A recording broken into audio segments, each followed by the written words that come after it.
Friends, I am Rajan Chipa from Pragya academy Gangapur city. कल हमने पढ़ा था geometrical isomerism along C double bond C bond. Clear? आज हम पढ़ेंगे geometrical isomerism along C double bond N bond. Clear? तो यहाँ पर जो C double bond N bond है ये एक स्पेशल रिएक्शन है जो आपके कार्बोनिल कंपाउंड वाले चैप्टर में 12th क्लास में आएगी। क्लियर है? कोई कंफ्यूजन है तो आप बताइएगा। ठीक है, तो यहाँ पर हम बात करें कंपाउंड कैसे बनते हैं। ये एक तो ले लिया हमने कार्बोनिल कंपाउंड। कार्बोनिल का मतलब होता है एल्डिहाइड और कीटोन। क्या क्या ले लिया अपन ने? एल्डिहाइड या कीटोन में से कोई एक ले लिया। ये कार्बोनिल कंपाउंड है और इसकी रिएक्शन कराई हमने अमोनिया डेरिवेटिव के साथ। अमोनिया डेरिवेटिव का मतलब होता है अमोनिया में से एक हाइड्रोजन हटा के कुछ भी लगा दो तो ये कहलाएगा आपके अमोनिया डेरिवेटिव। क्या कहलाएगा? ये अमोनिया डेरिवेटिव कहलाएगा। यहाँ पर क्या निकलेगा? आपके जल का अणु निकलेगा और जब जल का अणु निकलेगा तो यहाँ क्या बनेगा? सी डबल बॉन्ड एन और जी। क्लियर? और यहाँ पर जी इस कंपाउंड का जो नाम है वो इस कंपाउंड के नाम पर डिपेंड करेगा। क्या नाम? क्लियर?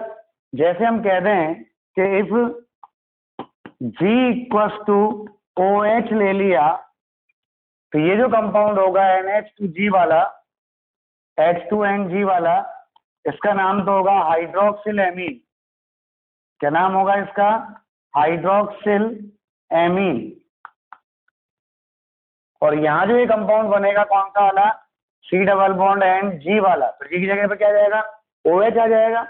ऐसे ये OH आ गया तो इसका नाम होएगा ऑक्सिम। क्या नाम होएगा? ऑक्सिम। यदि एल्डिहाइड है तो एल्डोक्सिम, कीटोन है तो कीटोक्सिम। ऐसे यदि यहाँ पर अपन ने यहाँ पर मान लो कि G बराबर हमने ले लिया if G equals to NH2। Clear?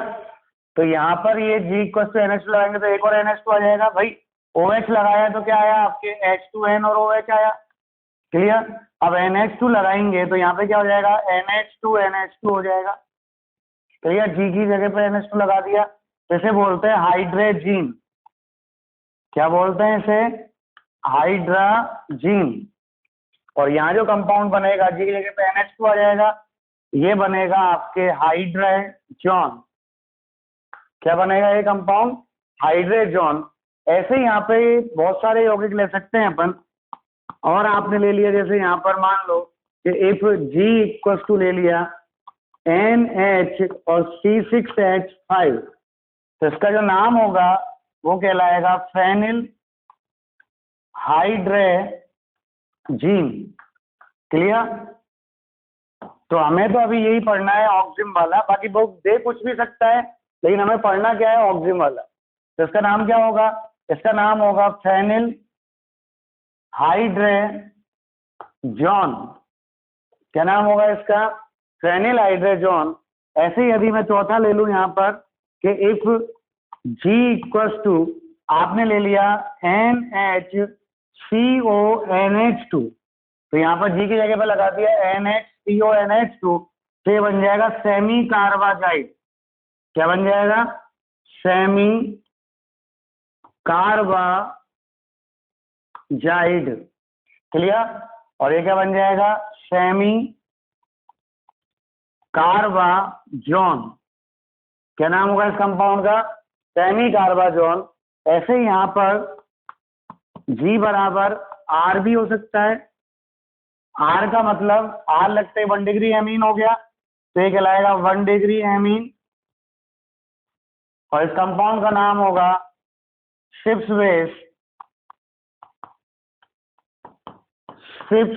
Base कहलाएगा। कोई कंफ्यूजन? तो ये है आपके अमोनिया डेरिवेटिव। तो यहाँ पे हमें देखना है कि ये कंपाउंड ज्योमेट्रिकल आइसोमेरिज्म शो करेंगे नहीं करेंगे। तो यहाँ पर हम लेते हैं पहले वाला केस कि G इक्वल टू OH हो तो कंपाउंड कहलाएंगे आपके hydroxyl, sorry G equal to OH हो तो ये कंपाउंड जो बनेगा वो कहलाएगा ऑक्सिम। क्लियर है? अगर एल्डिहाइड है तो एल्डोक्सिम, कीटोन है तो कीटोक्सिम। क्लियर? तो हम यहाँ पे बात करते हैं इस कंपाउंड के अंदर ज्योमेट्रिकल आइसोमेरिज्म की। क्लियर है भाई? पढ़ा था अमोनिया डेरिवेटिव के साथ रिएक्शन कार्बोनिल कंपाउंड की, तो उसमें हमने कहा था कि हमें G बराबर क्या लेना है, जनरली OH लेना है। तो यहाँ पर ये कार्बोनिल ग्रुप ले लिया, इस ग्रुप पे ये दो ग्रुप जुड़े हुए हैं A और B कार्बन से, और यहाँ पर है अमोनिया डेरिवेटिव H2N और G की जगह पे मैंने जोड़ दिया OH। तो ये तो क्या है आपका कार्बोनिल कंपाउंड है। कार्बोनिल कंपाउंड में दो ही आते हैं, एल्डिहाइड और कीटोन। और ये क्या है आपका, ये आपका हाइड्रोक्सिल एमीन है। क्या है आपका? हाइड्रोक्सिल एमीन है। यहाँ पर जब हम इसकी रिएक्शन कराएंगे तो क्या निकलेगा, H2O, और H2O निकलेगा तो क्या बनेगा, ABC डबल बॉन्ड N और OH। क्लियर? इस नाइट्रोजन पे एक लॉन पेयर भी होता है, तो इसे कहते हैं ऑक्सिम। क्या कहते हैं इसे? ऑक्सिम। क्लियर? अगर ये एल्डिहाइड है तो ये कंपाउंड बनेगा एल्डोक्सिम, अगर ये कीटोन है तो ये कंपाउंड बनेगा कीट ऑक्सिम। क्लियर? अब यहाँ पे हम बात करें कि ज्योमेट्रिकल आइसोमेरिज्म कैसे होगा कैसे नहीं होगा, तो कंडीशन क्या है ज्योमेट्रिकल आइसोमेरिज्म के लिए? वही पहली कंडीशन है, एक ही कंडीशन आएगी यहाँ तो कि A is not equal to B। तो डबल बॉन्ड देख कार्बन तो एक ही है, यहाँ तो नाइट्रोजन में तो एक ग्रुप है, वो फर्क ही नहीं पड़ता कोई सा भी ग्रुप हो, OH हो सकता है, NH2 हो सकता है, NH3CH5 हो सकता है, या R हो सकता है, कुछ भी हो सकता है ये OH की जगह पर। लेकिन इधर तो ये दोनों अलग अलग होने चाहिए, A और B। क्लियर? तो यहाँ पर जो कंडीशन है A is not equal to B। Clear है? अब हम बात करें जैसे एल्डोक्सिम की, किसकी बात करें? एल्डोक्सिम। एल्डोक्सिम किससे बनेंगे? एल्डिहाइड और हाइड्रोक्सिल एमीन की रिएक्शन से बनेंगे एल्डोक्सिम। तो हमने एल्डिहाइड ले लिया, जैसे यहाँ पर ये CH3 और H और C डबल बॉन्ड O और प्लस H2N और OH। तो ये एल्डिहाइड कौन सा है? एसिड एल्डिहाइड है, दो कार्बन है, तो एसिड एल्डिहाइड हो गया, और इसका ऑक्सिम बनाएंगे। इसमें से क्या निकला? वाटर मॉलिक्यूल निकला ना भाई, तो माइनस H2O, और जब इसका ऑक्सिम बनाएंगे तो क्या बनेगा बेटा? CH3H और C डबल बॉन्ड N और OH। नाम कैसे लिखते हैं इसका? कॉमन नेम ही आएगा लिखने में। तो ये एसिड एल्डिहाइड है ना, तो ये एसिड एल्डिहाइड हो गया। क्लियर? अब इसका जब नाम लिखते हैं ऑक्सिम का, तो ईहाइड हटा के यहाँ पे क्या लग जाएगा? यहाँ पर आपके लग जाएगा ऑक्सिम। क्या लग जाएगा? ऑक्सिम। तो क्या नाम हो गया इसका? Acetaldoxime. क्लियर? ऐसे यदि कीटोन से बनेगा तो कीटोक्सिम। क्या बनेगा? कीटोक्सिम। क्लियर है? तो यहाँ पर इनके नाम है एल्डोक्सिम, कीटोक्सिम, तो ये आ गया एसिड एल्डोक्सिम। अब इन एल्डोक्सिम में हम बात करें कि सर कैसे ज्योमेट्रिकल आइसोमेरिज्म आएगी, पहले बोलो ये बनाना आया कि नहीं आया? कोई दिक्कत? यदि ये बेंजेल्डिहाइड होता तो बेंज एल्डोक्सिम कहलाता। क्लियर है? जो भी होता, एसीटोफिनोन होता तो एसीटोफिनोन ऑक्सिम कहलाता, बेंजोफिनोन होता तो बेंजोफिनोन ऑक्सिम कहलाता। तो जो भी एल्डिहाइड और कीटोन है उसके नाम के पीछे क्या लगेगा? ऑक्सिम लगेगा। क्या लगेगा बेटा? ऑक्सिम। अब हम यहाँ पर देखें क्या शर्त है एल्डोक्सिम में ज्योमेट्रिकल आइसोमेरिज्म की, तो ये एल्डोक्सिम था आपके C A और B और डबल बॉन्ड N और OH, ये था एल्डोक्सिम या कीटोक्सिम कह दिया हमने, तो ये ऑक्सिम ले लिया। क्लियर है? अब हम बात करें जैसे ये एल्डोक्सिम है आपका CH3H C double bond N, तो यहाँ पर N पर एक लॉन पेयर है और एक क्या है? OH है। क्लियर? इसका नाम क्या है? इसका नाम था वही एसिड एल्डिहाइड से बना, तो एसिड एल्ड ऑक्सिन नाम हुआ इसका। क्लियर। ऐसे इसका दूसरा फॉर्म बना, क्या बनेगा, C double bond N OH और लॉन पेयर, ये भी एसिड एल्डोक्सिम है। तो यहाँ पर कौन सी फॉर्म सिस है, कौन सी ट्रांस है, तो यहाँ पे सिस ट्रांस नहीं होती, यहाँ हम देते हैं सिन। जो हमारे सिस था उसको हमने बोला यहाँ पर सिन आइसोमर। कौन सा आइसोमर है, सिन आइसोमर। तो सिन आइसोमर में क्या आएगा वो देखिएगा। तो यहां पर होता है कि जब नाइट्रोजन से जुड़ा हुआ OH ग्रुप, नाइट्रोजन से जुड़ा हुआ OH ग्रुप, तो OH group attached to nitrogen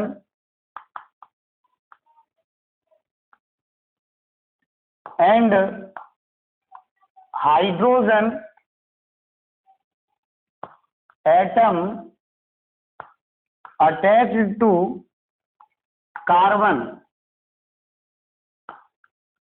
clear, carbon are in same side,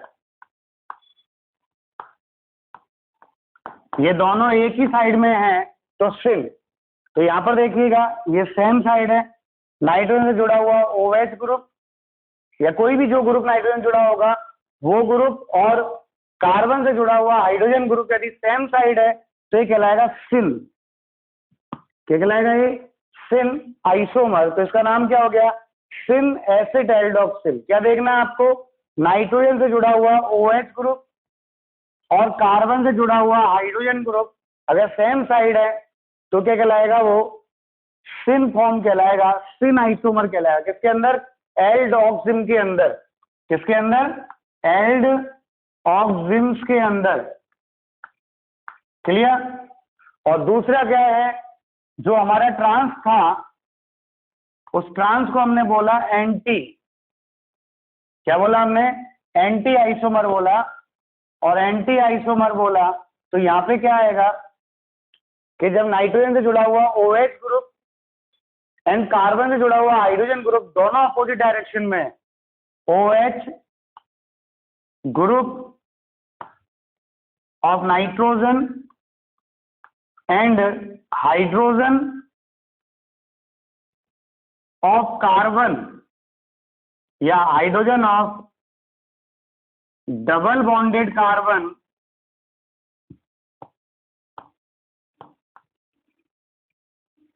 are in opposite side, are इन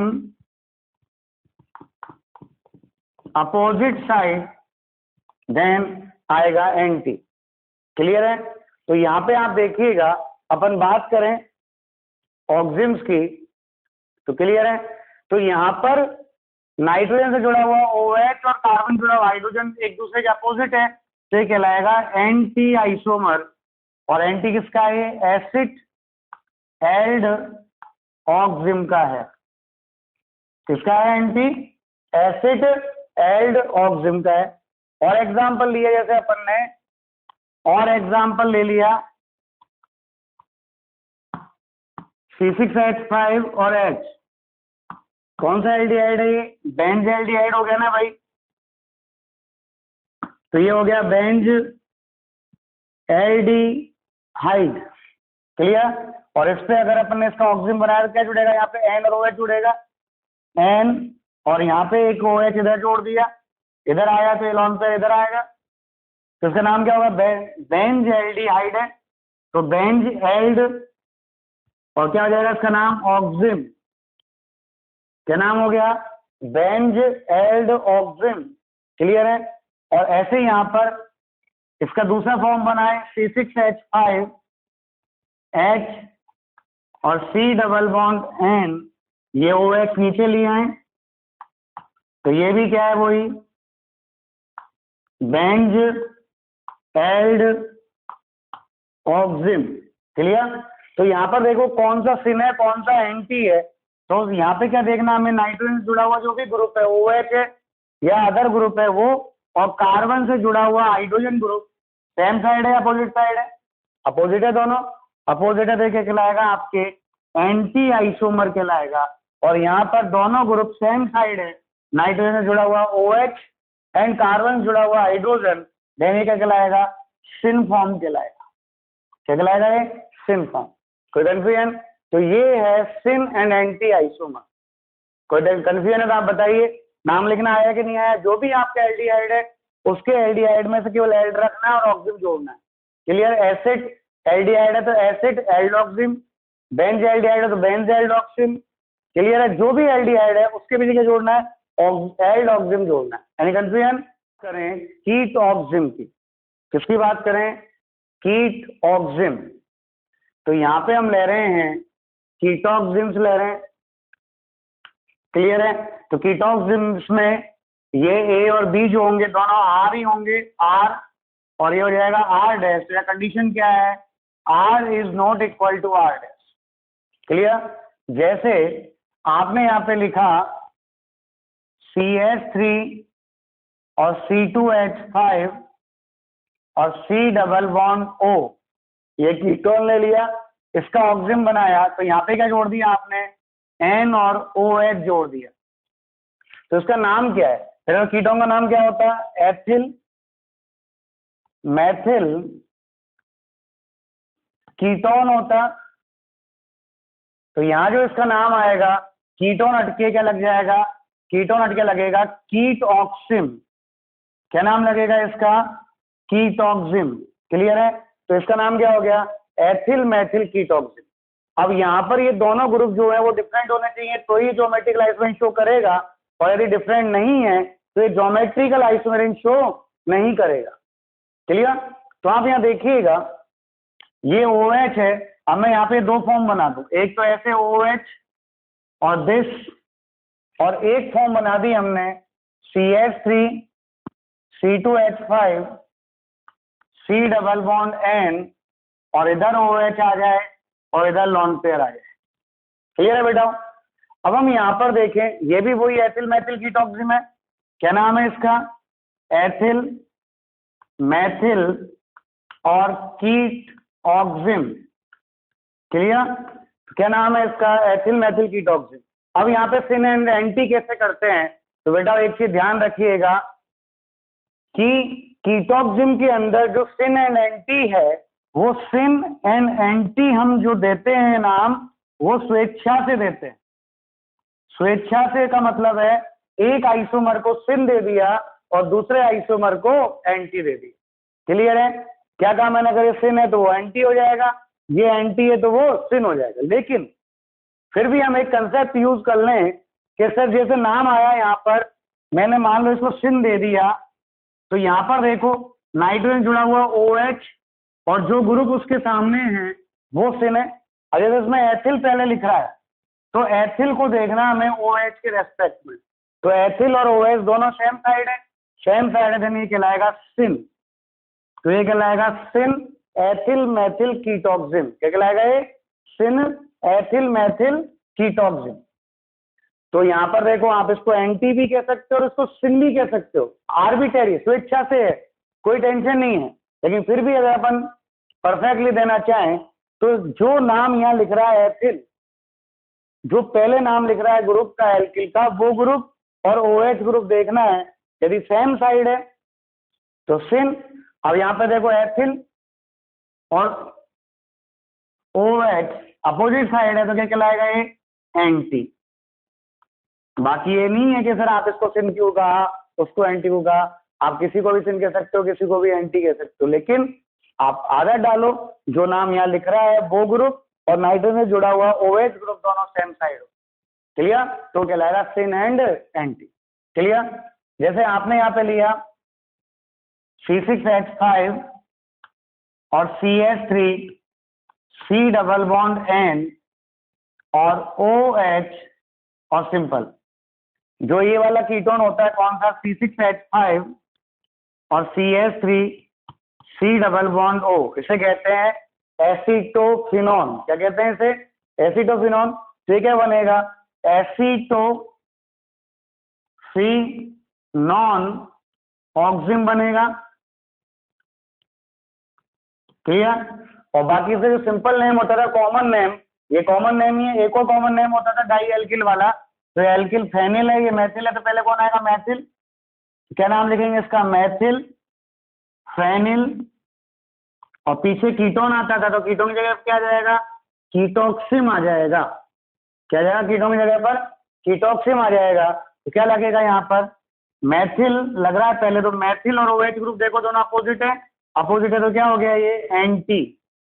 क्या लिखेंगे इसका? एंटी। तो क्या नाम हो गया? एंटी आइसोमर हो गया किसका?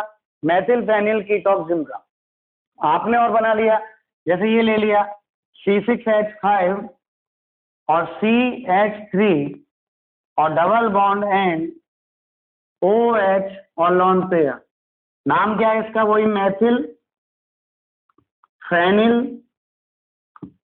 और कीटोक्सिम। क्लियर? तो यहाँ पर मैथिल और OH ग्रुप क्या है? एक ही साइड में है, और एक ही साइड में तो क्या कहलाएगा? ये सिन कहलाएगा। तो बोलो पहले सिन और एंटी आया कि नहीं आया?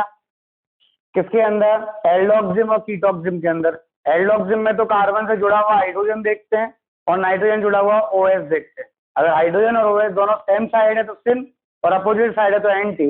लेकिन कीटोक्सिम में स्वेच्छा से देते हैं, किसी को भी आप सिन कह सकते हो, किसी को भी एंटी कह सकते हो। लेकिन इतना ध्यान रखें, जैसे ये सिन के बाद जो पहला एल्किल ग्रुप का नाम आ रहा है, तो सामान्यतः वो एल्किल ग्रुप और नाइट्रोजन से जुड़ा हुआ OH ग्रुप दोनों एक ही साइड होने चाहिए, तो उससे क्या स्ट्रक्चर बनाने में हमें दिक्कत नहीं आती। क्लियर है चीज? कोई प्रॉब्लम? चलिए अब हम देखें इनमें से कौन कौन से ऑक्सिन्स ज्योमेट्रिकल आइसोमेरिज्म शो करेंगे और कौन कौन से नहीं करेंगे, और करेंगे तो उनका क्या बनेगा और क्या नहीं बनेगा वो देखिएगा। ये इसमें कीटोन है, दोनों आ रहे हैं, CH3 है, तो यहाँ पर कीटोन कौन सा है? एसीटोन हो गया, तो उसका नाम हो गया एसीटोन ऑक्सिम। क्या नाम हो गया? एसीटोन ऑक्सिम या एसीटॉक्सिम। ठीक है ना भाई? तो एसीटोन ऑक्सिम हो गया। अब यहाँ देखें, इस डबल बॉन्डेड कार्बन से जुड़े हुए दोनों ग्रुप सेम है, तो ये ज्योमेट्रिकल आइसोमेरिज्म शो नहीं करता। क्लियर? यहाँ पर देखें, ये बेंजोफिनॉन है, तो ये हो गया बेंजोफिनॉन नाम हो गया इसका, तो बेंजोफिनॉन, और पीछे क्या लग जाएगा? ऑक्सिम। क्लियर? यहाँ देखें, कार्बन से जुड़े हुए दोनों ग्रुप जो हैं वो क्या कर रहे हैं? सेम है, और कार्बन से जुड़े हुए दोनों ग्रुप सेम है, देन ये ज्योमेट्रिकल आइसोमेरिज्म नॉट शोन, मतलब ये शो नहीं करेगा। क्लियर? यहाँ देखें, यहाँ पर भी दोनों ग्रुप सेम है। क्या नाम है इसका? फॉर्मेल्डिहाइड है, तो नाम क्या हो जाएगा? फॉर्म एल्ड ऑक्सिम होगा। तो यहाँ पे दोनों हाइड्रोजन सेम है, देन ज्योमेट्रिकल आइसोमेरिज्म शो नहीं करेगा। क्लियर? फिर हम यहाँ पे बात करें इसकी, तो यहाँ पर ये 2 कार्बन ये हो गया, 3 कार्बन हो गया। 3 कार्बन का एल्डिहाइड क्या होता है? 3 कार्बन के एल्डिहाइड का नाम होता है प्रोपीऑन एल्डिहाइड होता है, तो क्या नाम हो जाएगा? एल्ड ऑक्सिम। क्लियर? अब यहाँ पर देखिए दोनों ग्रुप डिफरेंट है, तो एल्डोक्सिम है, तो यहाँ पर ये हाइड्रोजन और ये ऑक्सीजन OH सेम साइड है, देन क्या हो गया? सिन। क्या हो गया? ये सिन। और ये ज्योमेट्रिकल आइसोमेरिज्म शो कर क्या करेगा? ज्योमेट्रिकल आइसोमेरिज्म शो करेगा। क्लियर? इसको देखें अपन यहाँ पर C2H5 और H। क्लियर है? और यहाँ पर ये, तो ये दोनों ग्रुप डिफरेंट है। क्या नाम है इसका? वही प्रोपी ऑन एल्डोक्सिम नाम हो जाएगा इसका। और यहाँ पर ये कौन सी फॉर्म है? कार्बन का हाइड्रोजन और नाइट्रोजन से OH दोनों अपोजिट डायरेक्शन में, तो ये कहलाएगा एंटी। क्या कहलाएगा ये? एंटी प्रोपिऑन एल्डोक्सिम। एनी कंफ्यूजन हो तो आप बताइए, कोई प्रॉब्लम है तो। क्लियर है चीज? तो ये नाम आएगा इनका एल्डोक्सिम और कीटोक्सिम। अब इनमें एक क्वेश्चन और आता है, बहुत सी बार आपको एल्डिहाइड और कीटोन दे देगा और पूछेगा कि कितने आइसोमर बनेंगे और कितने आइसोमर नहीं बनेंगे उनकी ऑक्सिम्स के। क्लियर है? वो एग्जांपल्स हम लेते हैं, वो सॉल्व करते हैं। ठीक है? अब क्लियर है? एक क्वेश्चन तो ये आएगा कि भाई ये कौन सा फॉर्म है सिन एंड एंटी, और एक क्वेश्चन ये आएगा कौन सा कंपाउंड ज्योमेट्रिकल आइसोमेर शो करता है और कौन सा नहीं करता एल्डोक्सिम्स के अंदर या कीटोक्सिम्स के अंदर। एक हम बात करें कि किस एल्डिहाइड और कीटोन के कितने ज्योमेट्रिकल आइसोमर्स बनेंगे उसकी बात करें, तो जैसे यहां पर मान लो ये एक एल्डिहाइड ले लिया और इस एल्डिहाइड का आपने ऑक्सिम बनाया, तो ऑक्सिम बनाएंगे तो यहाँ पर ये दोनों ग्रुप क्या है, डिफरेंट है। और जब A is not equal to B है, या कीटोन का जब ऑक्सिम बनाएंगे R और R डैश ले लिया आपने यहाँ पर और इसका ऑक्सिम बनाएंगे, मतलब यहाँ R is not equal to R dash है, मतलब A is not equal to B है। ये A मान लिया, ये B मान लिया मैंने, क्लियर? ये A मान लिया, ये B मान लिया, तो A is not equal to B है, देन इनके दो दो ज्योमेट्रिकल आइसोमर्स बनेंगे, इसके भी दो बनेंगे और इसके भी दो ज्योमेट्रिकल आइसोमर्स बनेंगे, क्योंकि एक सिन बनेगा और एक एंटी बनेगा। भाई अगर मैं इसमें मान लो, इसमें जैसे लगाता हूं RH C double bond O था, इस पे लगा दिया मैंने N और OH, तो एक फॉर्म तो ये बन सकती है और एक फॉर्म ये बन सकती है, क्लियर? तो ये तो सिन फॉर्म हो गया और ये एंटी फॉर्म हो गया, क्लियर? लेकिन यदि यहां पर मान लो कि ये A और B इक्वल है, A और B इक्वल है, मतलब ऐसा एल्डिहाइड हो गया C डबल बॉन्ड हो, या ऐसा कीटोन हो गया CH3 C डबल बॉन्ड हो, या ऐसा कीटोन हो गया C6H5 और C डबल बॉन्ड O, ऐसा कीटोन हो गया। तो बेटा इनमें जब दोनों में सेम हो गए, दोनों ग्रुप सेम है, A इक्वल टू B वाला केस हो गया, और जब A इक्वल टू D वाला केस हो गया तो यहाँ पर ये ज्योमेट्रिकल आइसोमेर शो नहीं करेंगे इनके ऑक्सिम्स, क्योंकि यहाँ पर मैंने N लगाया और एक OH और ये लॉन पेयर आएगा, ऐसे यहाँ पे मैंने N लगा दिया, एक OH और एक लॉन पेयर आएगा, और ऐसे मैंने यहाँ पर N लगाया, एक OH और एक लॉन पेयर आएगा, ये इनके ऑक्सिम्स बन गए, क्लियर? और ये इनके ऑक्सिम्स बन गए, तो यहाँ देखिए दोनों ग्रुप सेम है तो ये ज्योमेट्रिकल आइसोमेर शो नहीं करेंगे, और नहीं करेंगे, केवल एक ही फॉर्म बनी ना भाई, तो ये केवल एक फॉर्म बनेगी, मतलब एक ही ऑक्सिम बनेगा, क्लियर है? तो हमेशा ध्यान रखना, जिन एल्डिहाइड और कीटोनों में डबल बॉन्डेड कार्बन से जुड़े हुए दोनों ग्रुप डिफरेंट हैं, उनके तो दो ऑक्सिम्स बनेंगे, एक सिन और एक एंटी, मतलब दो ज्योमेट्रिकल फॉर्म बनेगी, एक सिन और एक एंटी। और जिनमें सेम है उनका केवल कोई भी ज्योमेट्रिकल आइसोमर बनेगा ही नहीं, वो केवल एक ही फॉर्म में पाए जाएंगे, जो फॉर्म होगी वही फॉर्म कहलाएगी, उसमें ना कोई सिन है ना कोई एंटी है, क्लियर? अब यहाँ पर देखें इसके बेस पे क्वेश्चन कैसा आता है। इसके बेस पे एक क्वेश्चन आता है आपको, जैसे मान लो ये क्वेश्चन दे दिया आपको, है ना, एक क्वेश्चन ऐसे भी आता है इसके बेस पर कि ये A plus B is equal to H2NOH, ये एक्सिस में है, क्लियर? ये एल्डिहाइड है, कीटोन कुछ भी हो सकता है, ये भी, ये रिएक्शन करके यहाँ पर बना रहे हैं P plus Q plus R, मतलब तीन कंपाउंड दे रहे हैं टोटल, क्लियर है? तीन कंपाउंड दे रहे हैं, इसका मतलब क्या है कि एक से तो दो बनेंगे और एक से एक ही रहेगा, मतलब एक तो ज्योमेट्रिकल आइसोमेर शो करेगा और एक ज्योमेट्रिकल आइसोमेर शो नहीं करेगा, तब जाके तीन बनेंगे ना भाई। तो जो ज्योमेट्रिकल आइसोमेर शो करेगा उसके साथ दो बनेंगे, और जो नहीं करेगा उसका वो एक ही फॉर्म रहेगा, टोटल तीन बनेंगे। अगर वो चार कंपाउंड देता है यहाँ पे P plus Q plus R plus H, तो यहाँ पर दोनों ही ज्योमेट्रिकल आइसोमेर शो करेंगे, और यदि वो केवल दो ही कंपाउंड देता है, इसका मतलब कोई भी ज्योमेट्रिकल आइसोमेर शो नहीं करेगा, क्लियर? तो यहाँ पे वो कहेगा कि भाई identify the A and B क्या क्या हो सकते हैं। आपको जैसे दे दिया, मान लो CH3 CHO दे दिया और एक C6H5 CHO दे दिया, क्लियर? सेकंड दे दिया HCHO और C6H5 और COCH3 दे दिया। थर्ड में दे दिया C6H5 CO C6H5 और CH3 CO CH3 और फोर्थ में दे दिया आपके क्या CH3 CO C6H5 और C2H5 CO CH3 ये दे दिया। अब इनमें से हमें पहचानना है कि आपका आंसर कौन सा है। तो बेटा पहले आप क्वेश्चन समझ लें कि क्वेश्चन क्या कह रहा है आपका। क्लियर?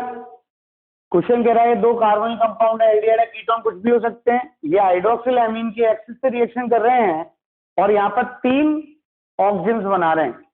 अब 3 ऑक्सीजन बना रहे हैं, इसका मतलब क्या है, एक कंपाउंड से तो 2 ज्योमेट्रिकल आइसोमर बनेंगे और एक कंपाउंड ज्योमेट्रिकल आइसोमर शो नहीं करेगा। तो जो कंपाउंड ज्योमेट्रिकल आइसोमर शो करेगा उसका मतलब क्या है, उसमें कार्बोनिल ग्रुप से जुड़े हुए दोनों ग्रुप डिफरेंट होंगे। क्लियर? और जो शो नहीं कर रहा उसमें कार्बोनिल ग्रुप से जुड़े हुए दोनों ग्रुप सेम होंगे। क्लियर है? तो यहां देखो इसमें कार्बोनिल ग्रुप है CHO। CHO का मतलब C डबल बॉन्ड O और H। तो इस कार्बन से एक CH3 जुड़ रहा है और एक H जुड़ रहा है, दोनों सेम है या डिफरेंट है? डिफरेंट है। तो 2 इसके बनेंगे भाई, एक सिन बनेगा एक एंटी बनेगा। C6H5CHO, यहाँ पर C6H5 और एक H है, दोनों डिफरेंट है, तो इसके भी 2 बनेंगे। तो इनके टोटल कितने प्रोडक्ट हो गए? 4 प्रोडक्ट्स हो गए। क्या हो गए भाई? 4 प्रोडक्ट्स। तो नंबर ऑफ प्रोडक्ट्स कितने आ गए? 4 आ गए। तो ये आंसर नहीं है हमारे पास। तो कितने प्रोडक्ट्स है टोटल? 3 प्रोडक्ट है। यहाँ देखें SCHO, SCHO का मतलब है HC डबल बॉन्ड O और H, दोनों सेम है और दोनों सेम है तो कितने बनेंगे इसके? एक ही बनेगा, कुछ जो रहेगा, क्योंकि दोनों सेम होने पर ज्योमेट्रिकल आइसोमर शो नहीं करता, तो इसका एक ही रहेगा। और यहाँ पर ये C6H5 CO CH3 है, दोनों डिफरेंट है। डिफरेंट है तो इसके कितने बनेंगे? 2। क्लियर? कितने हो गए टोटल? 1 + 2 that is 3। तो आपका एक आंसर तो ये आ गया। और चेक करो आप। क्लियर? यहाँ दोनों सेम है, C6H5 और C6H5 सेम है तो कितना बनेगा? एक ही रहेगा। ज्योमेट्रिकल आइसोमर शो करेगा ही नहीं ना भाई। अरे ज्योमेट्रिकल आइसोमर कौन शो करेगा? जो डिफरेंट होंगे दोनों वो शो करेंगे। यार दोनों सेम है ना भाई, तो एक ही बनेगा। यहाँ पर भी ये दोनों सेम है तो इसका भी एक बनेगा। फिर यहाँ देखो ये दोनों डिफरेंट हो गए तो इसके 2 बनेंगे और ये दोनों डिफरेंट हो गए तो इसके 2 बनेंगे। तो देखो इससे तो टोटल बनेंगे 2 प्रोडक्ट, इससे टोटल बनेंगे 4 प्रोडक्ट। क्लियर? तो आपका आंसर कौन सा है? आंसर में दे रहा है PQ + R, 3 प्रोडक्ट दे रहा है, तो आपका आंसर आएगा सेकंड। तो इसमें जो आंसर आया आपका वो आंसर आया आपके सेकंड। क्लियर? क्या आया आंसर आपका? सेकंड, है ना। अब A बराबर क्या हो गया? A बराबर तो हो गया SCHO और B बराबर ऐसे लिखना है फिर आपको आंसर। B बराबर क्या हो गया? C6H5 C double bond O और CH3, ये B बराबर हो गया। क्लियर? अब मान लो यही क्वेश्चन होता और इसमें थोड़ा सा चेंज हो जाता। चेंज क्या होता?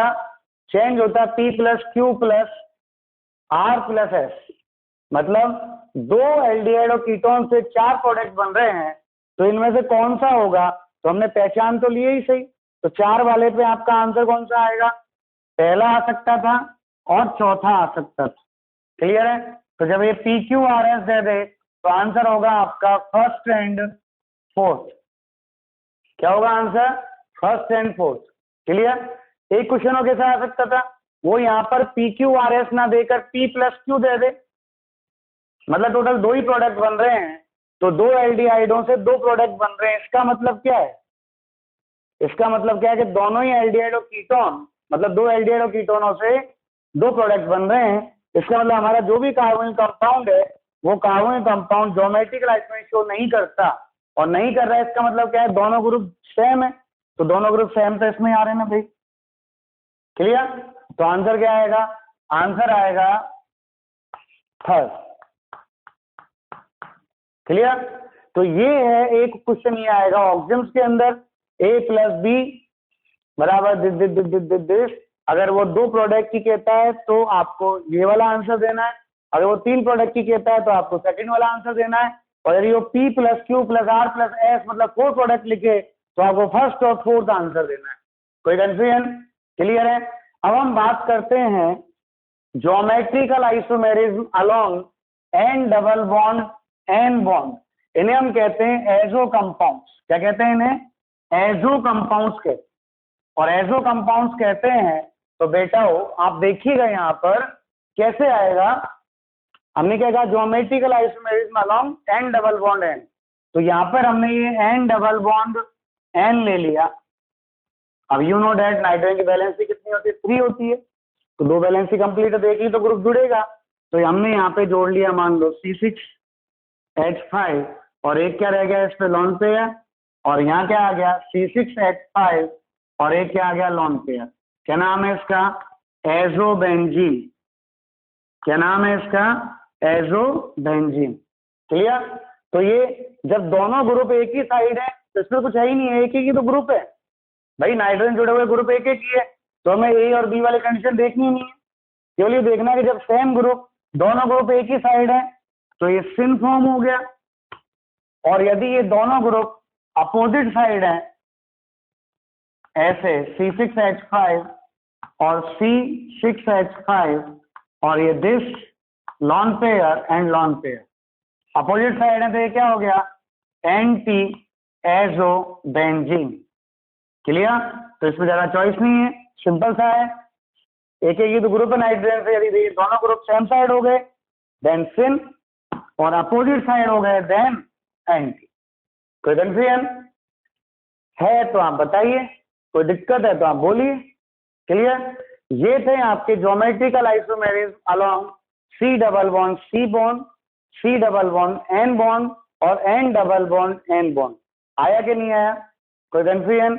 अब हम लेते हैं यहाँ पर geometrical isomerism in cycloalkenes. Clear? क्या पढ़ेंगे हम? Geometrical isomerism in cycloalkenes. Clear? अब हम लेते हैं डाई सब्स्टिट्यूटेड,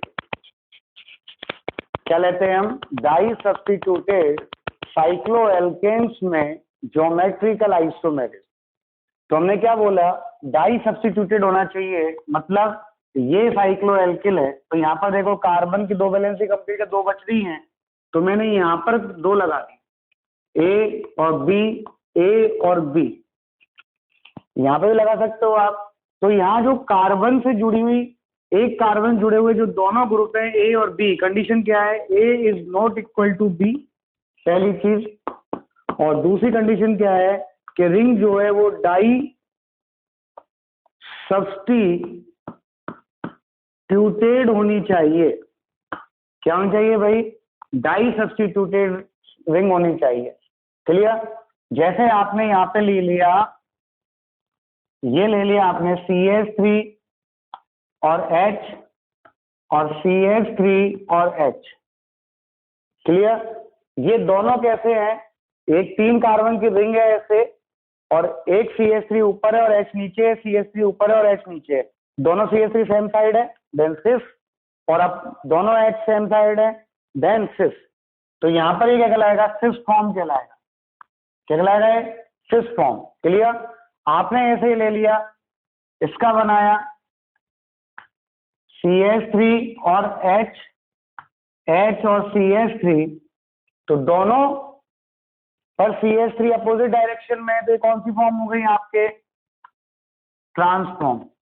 कौन सी फॉर्म हो गई? ट्रांसफॉर्म। अब आपने ऐसे ही ले लिया, अब ये दोनों CH3 एक ही कार्बन पे लगा दिए आपने ये, और दोनों H एक ही कार्बन पे लगा, तो यहाँ क्या है? एक कार्बन से जुड़े हुए दोनों ग्रुप सेम हो गए ना भाई, सेम हो गए, तो ये ज्योमेट्रिकल आइसोमेरिज्म शो नहीं करेगा। क्लियर? और एग्जांपल लें अपन, जैसे आपने ये ले लिया, यहाँ आपने लिया Cl और H, और यहाँ पे आपने लिया Br और H, तो यहाँ पर दोनों H सेम साइड है, तो ये क्या हो गया? सिस हो गया। एक आपने ले लिया ClH और यहाँ पे ले लिया H और Cl, और यहाँ पे ले लिया Br और Br, तो ये दोनों तो सेम है, तो इस पे तो नहीं करेगा, लेकिन ये दोनों पे तो करेगा ना भाई। ये A है, ये B है, ये A है, ये B है, दोनों C है अपोजिट डायरेक्शन में, ये तो न्यूट्रल हो गया। तो दोनों Cl अपोजिट डायरेक्शन में, तो क्या हो गया? ट्रांस। क्या हो गया भाई? ट्रांस। तो कंफ्यूजन?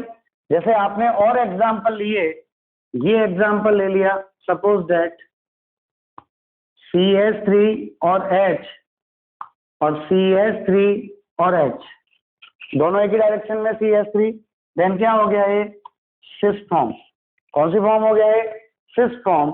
तो यहाँ पर सिस और ट्रांस देखने के लिए हमें क्या करना है? केवल ये देखना डाई सब्स्टिट्यूटेड रिंग है कि नहीं है, बस इतना सा देखना। क्लियर? जैसे आपने यहाँ पर ले लिया ClH और ClH, तो ये कौन सी फॉर्म आ गई? Cis form. आपने ये ले लिया BrH और CH3 और Br। क्लियर? तो दोनों डिफरेंट ग्रुप है, A is not equal to B, A is not equal to B। तो यहाँ पर Br सेम है, अपोजिट डायरेक्शन में, एक ऊपर है Br और एक नीचे है, और एक नीचे है, देन क्या हो गया? ट्रांस। कौन सा आइसोमर हो गया? Trans isomer. तो कंफ्यूजन? और देखिए हम यहाँ पर कभी कभी क्या है, आपको वो बॉन्ड्स जो देगा वो इस तरीके से दे देता है। जैसे मान लो आपको यहाँ पर ये दे दिया और इसमें आपको ऐसे बॉन्ड दे दिया,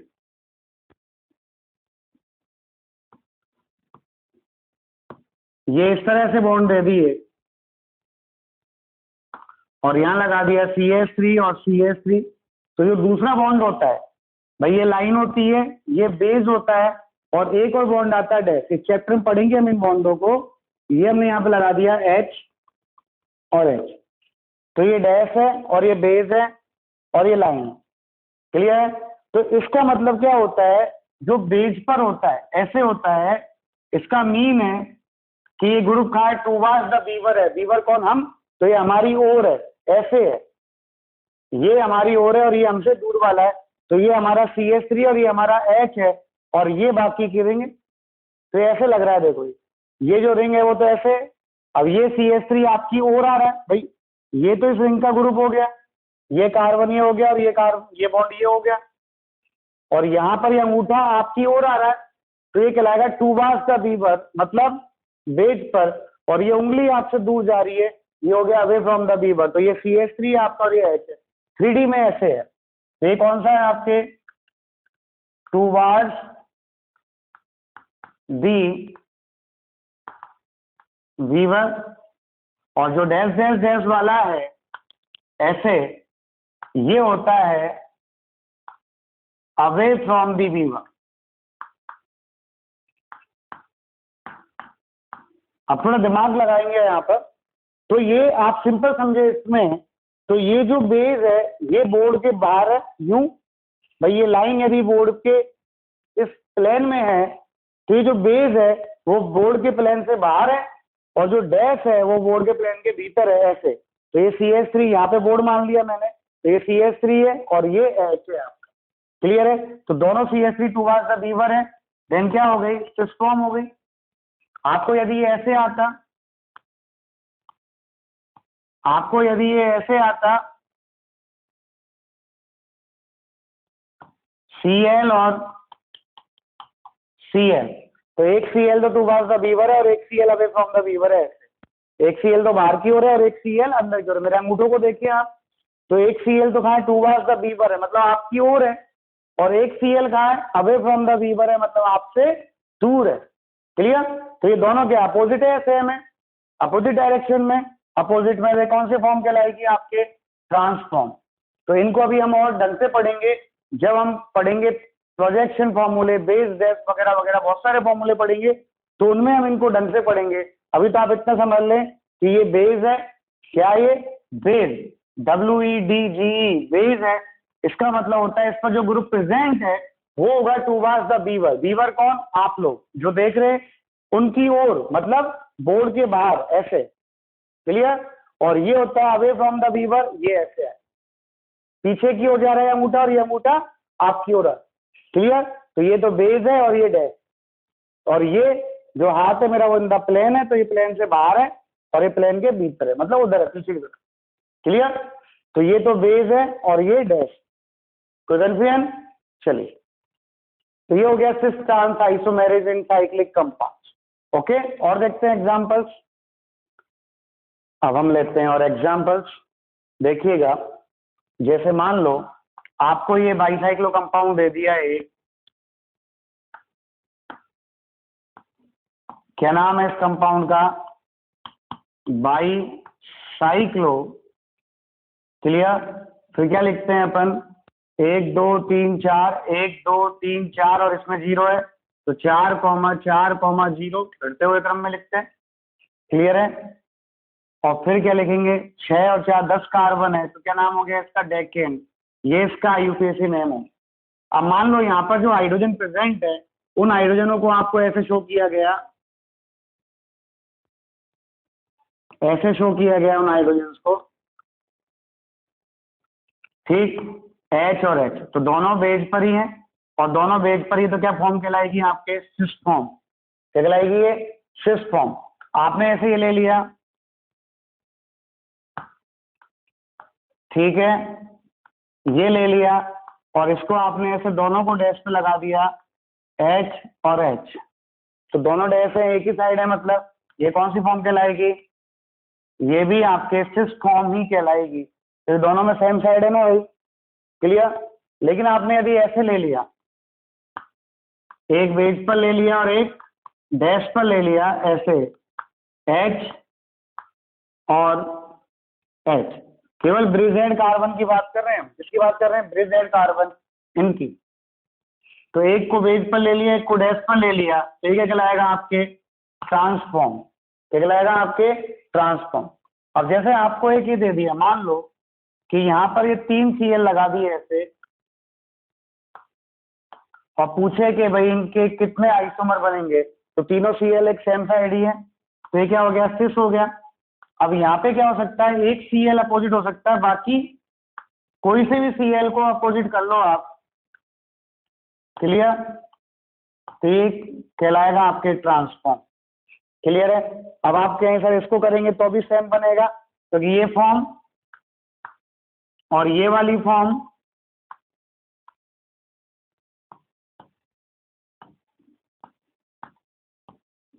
और एक ये वाली फॉर्म, तीनों फॉर्म सेम है, इनमें कोई चेंज नहीं है। तो 3 कार्बन की रिंग है, उस पर एक बार वो तीनों Cl ऊपर ही ऊपर है।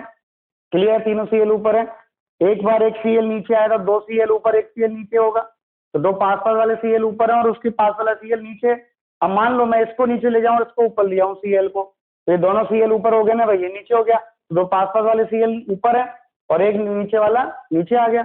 अब इसको मैं नीचे ले आऊं और इसको ऊपर ही रखूं, तो दोनों Cl ऊपर है और ये Cl नीचे। क्लियर? तो ये तीनों फॉर्म एक ही आएंगे, तो उसके टोटल 2 आइसोमर ही बनेंगे। क्लियर है?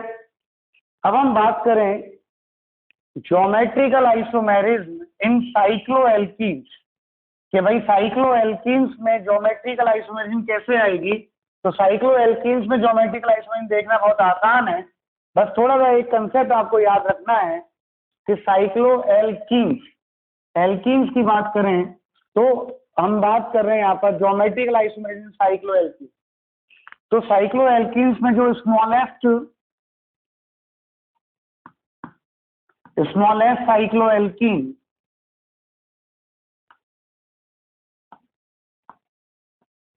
which show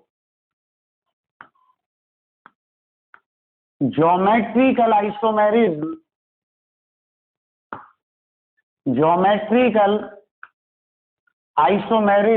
is octene, साइक्लोऑक्टीन। क्या है भाई? साइक्लोऑक्टीन। तो यहाँ ज्योमेट्रिकल आइसोमेरिज्म रिंग पे नहीं है, रिंग में प्रेजेंट डबल बॉन्ड पर देख रहे हैं हम। किस पर देख रहे हैं? डबल बॉन्ड पर। तो जब रिंग में डबल बॉन्ड है तो वो double bond geometrical isomerism show करेगा या नहीं करेगा? तो उसमें जो साइक्लोएल्कीन आती है, सबसे छोटी जो ज्योमेट्रिकल आइसोमेरिज्म शो करती है, उसका नाम है साइक्लोऑक्टीन। मतलब साइक्लोऑक्टीन से कम कार्बन की साइक्लोएल्कीन ज्योमेट्रिकल आइसोमेरिज्म शो नहीं करेगी। क्या बोला मैंने?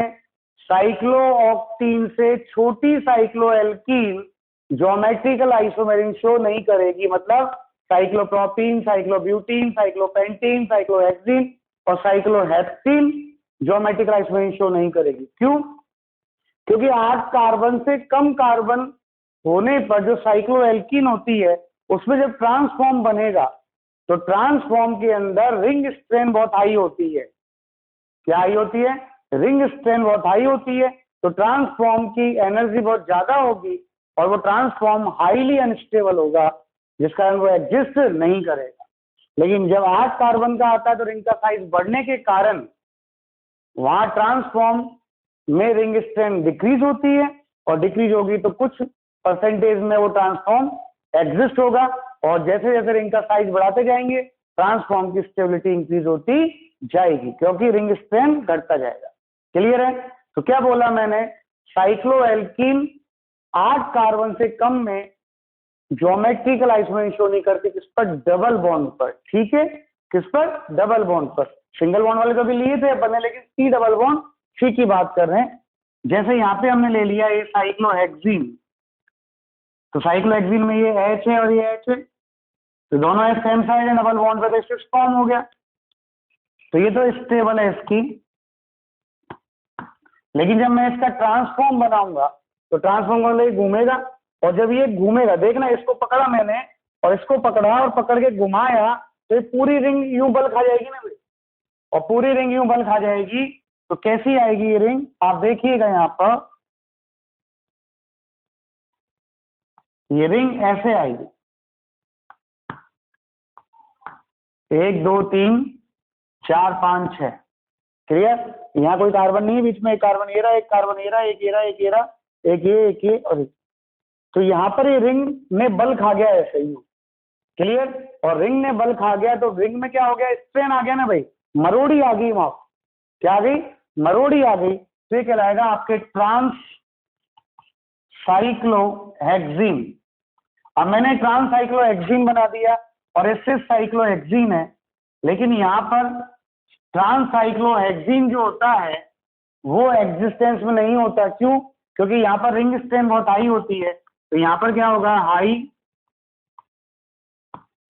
रिंग स्ट्रेन होगी। रिंग स्ट्रेन का मतलब रिंग में तनाव होगा। भाई ये रिंग थी, मैंने इसको घुमाया तो ये ऐसे आ गई ना, बिल्कुल मरोड़ी आ गई, और मरोड़ी आ गई तो उसमें तनाव आ गया ना भाई, तो ये रिंग बार बार खुल के भगने की कोशिश करेगी ना, और करेगी तो क्या होगा? हाई रिंग स्ट्रेन है, हाई रिंग स्ट्रेन है तो ये क्या हो गया? हाईली अनस्टेबल हो गया, और अनस्टेबल हाईली है देन नॉट एग्जिस्ट। इसका मतलब ट्रांसफॉर्म एग्जिस्ट नहीं करेगी। तो आपको सिंपल सा बात याद रखना है कि ट्रांसफॉर्म कहां से बनेगी? साइक्लोऑक्टीन से स्टार्ट होगी। इसका मतलब ज्योमेट्रिकल आइसोमेरिज्म जो साइक्लोएल्कीन है उनमें डबल बॉन्ड पर जो ज्योमेट्रिकल आइसोमेरिज्म बनती है, या डबल बॉन्ड के कारण जो ज्योमेट्रिकल आइसोमर बनेगा, वो पहला आइसोमेरिज्म स्टार्ट होगा साइक्लोऑक्टीन से। किससे स्टार्ट होगा? साइक्लोऑक्टीन से, क्योंकि वहां पर रिंग बड़ी होने के कारण रिंग स्ट्रेन कम हो जाती है। क्या कहा मैंने? रिंग बड़ी होने के कारण रिंग स्ट्रेन कम हो जाती। जैसे अपन देख लें यहाँ एग्जांपल, ये साइक्लोऑक्टीन ले लिया मैंने, तो ये कौन सी फॉर्म है साइक्लोऑक्टीन की? Cis form. तो ये है सिस साइक्लोऑक्टीन। क्लियर है? ये तो स्टेबल है ही, क्योंकि इसमें तो कोई स्ट्रेन है ही नहीं। और ट्रांसफॉर्म ले लेंगे तो ट्रांसफॉर्म में वही बनेगा, एक H इधर और एक H इधर।